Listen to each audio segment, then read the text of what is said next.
Good day, ladies and gentlemen. Just want to give you an update on what I've been able to accomplish so far from our last update and photos. As you can see, and I am thanking the Lord. I know it isn't the end of my grinding, but I've been able to finish grinding for the most part the hull. I know there's something that's going to pop up down the road where I'm going to have to do some of that, but at this moment, my worst enemy is over so far, at least for what I can see. I had a lot of viewers, rather concerns with the hull, and I just want to give you a brief update as to what I'm doing. Okay, this is the top. This is the top portion of my hull. It's laying about 8 to 10 inches off the ground. In the front here, I have it supported by this 2x6. Some repairs are needed also to it. Minor repairs. With your help, I'm going to be able to accomplish that.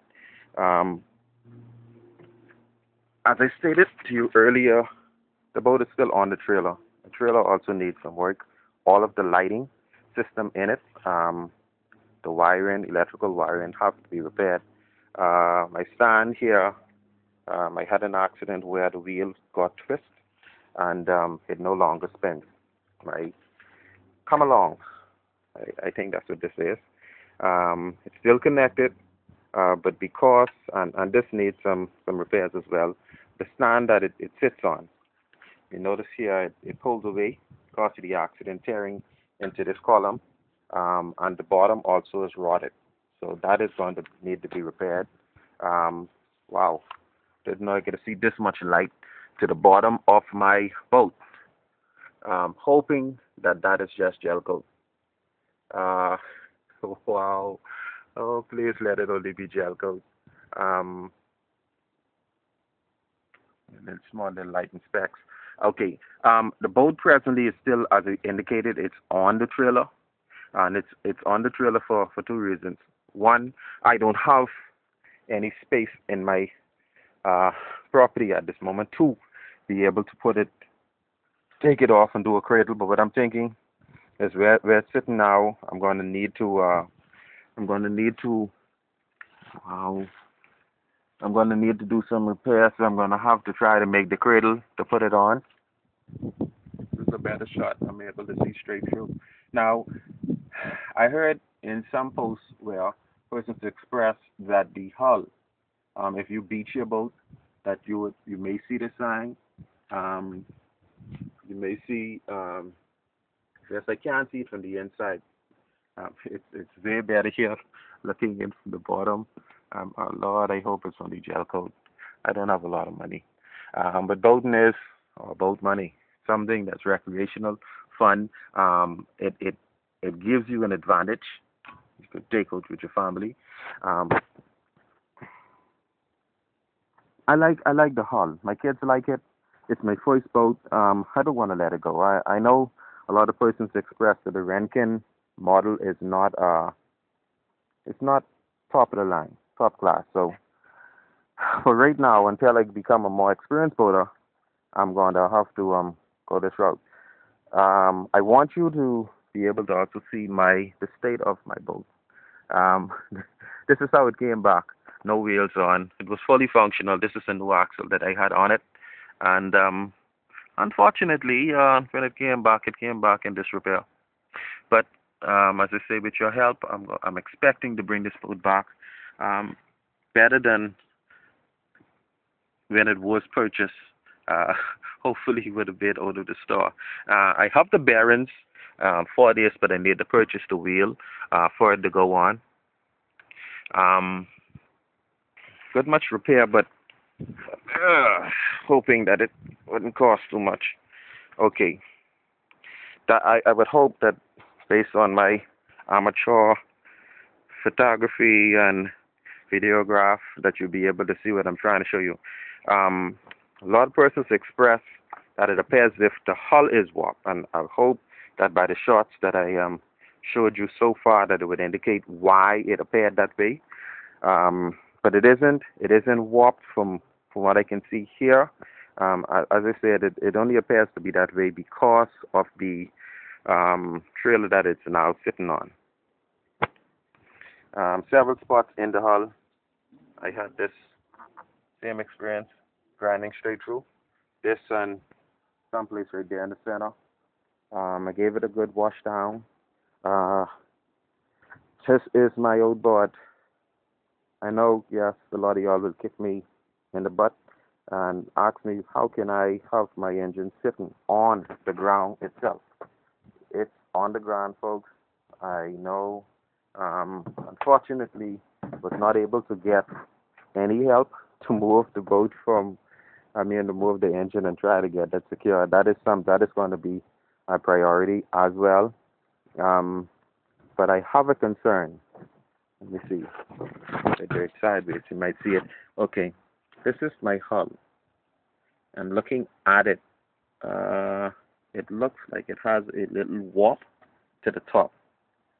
I'm wondering, is this going to affect? Let me see. See if you can see it. Okay, just as how it looks now, and this is the best that I can do.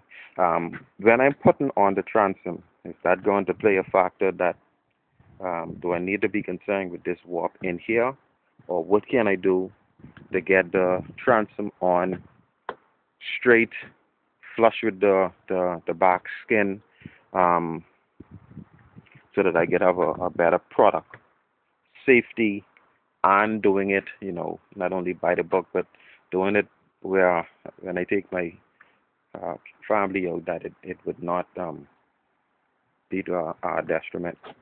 The operation here in the Bahamas, we have a lot of open waters. We have a lot of islands and keys that is connected into our country, and I don't want to take them. Well, first off, I have to get the experience. I'm not planning on taking them um, in the open ocean, but I would like to take them probably 1 or 2 miles out, just for them to get the boating experience. And if perhaps after I get my license in navigation, I would be able to take them a little bit further. But I wanted you to see the state that the boat is on presently. I know I need, at least a lot of you all commented that I would need to take this off the trailer. That is why, in my opinion, it appears as if the boat is warped. But let me know. Am I going about it the right way? What I'm going to do now is I'm going to stop for a moment um, with the physical work on the boat, and what I want to do is to start to do uh, the planning as to how to get the stringers in, how to get the transom in. What's my next step? Am I supposed to put the transom on first and then go with the stringers? The bulkheads. Um, I need your advice with regard to it. What would be the best route to take? I greatly appreciate the advice and the guidance that I'm getting so far. It's helping me out quite a bit. One other question. Here in my transom, you see this black spot. What I'm noticing is the deeper I grind, the closer I get to the actual skin. Now this here is flush, but um, what what I don't want to do is to go straight to the skin if I don't, straight back to the gel coat if I don't have to. If this is workable, I would like your advice with regard to it. Let me know if I'm doing it okay.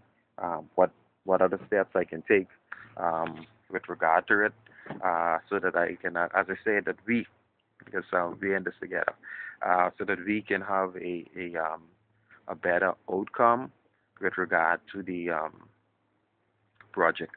Now I'm going to take some still shots so you'll be able to see a close up on a lot of the fiberglass where we're grinding and some concerns that I had. But Again, thank you. You've been very supportive. I think that this is an excellent forum to be on. One of the other reasons why I decided to stick with this boat is um, since in the Bahamas are fairly expensive. Um, a lot of persons said that this type boat would have been no more than about $2,000. As I said, I've presently invested more than $4,000 in the boat. Um, if not for close to $4,000 in the boat and the trailer. So basically, the boat probably would have gone for about about 2,000 or 2,500 here, including the trailer. It's the next 15,000 to $1,500. The trailer was in excellent, but not excellent. It was in good, fair condition. For me to purchase a boat in the U.S., um, one that I don't, what I would have known if the stringer's deck transom was in good repair, um, with a guarantee, and I don't know if there is a guarantee like that unless you meet a real honest person. But I wanted to know exactly where I was at. What I've already invested, I counted that as a loss so far. I'm just starting afresh. So to get something from the U.S., let's say I get a $2,000 boat from the U.S. Shipping it here to the Bahamas would run me into about the next $1,500. That's 4,000. That does not include customs or duty stamp that I would have had to pay, and then also to have it transported. And that's providing if it comes or if it came with a trailer. It may have had some equipment, or it may have just been the hull, but the entire boat with the engine, depth and fish finder, radio for navigation. I was able to get all of those items in this boat.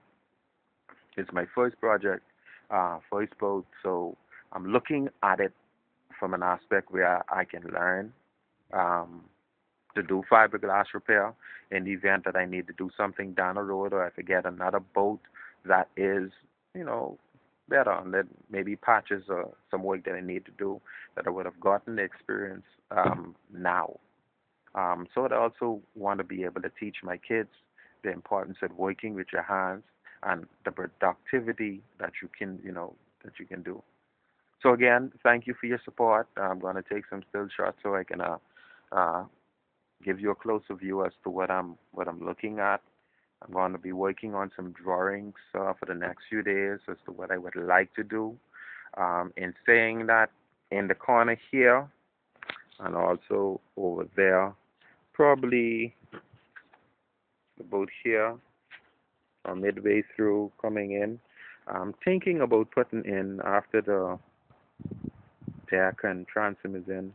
I'm thinking I'm thinking along the lines of perhaps putting either a storage compartment box in here, or maybe a live well. Um, should have a drain to go into the bilge pump area after I would have taken the boat out of the water. So again, thank you for your support. You're being good to me. Have a wonderful day, and God bless.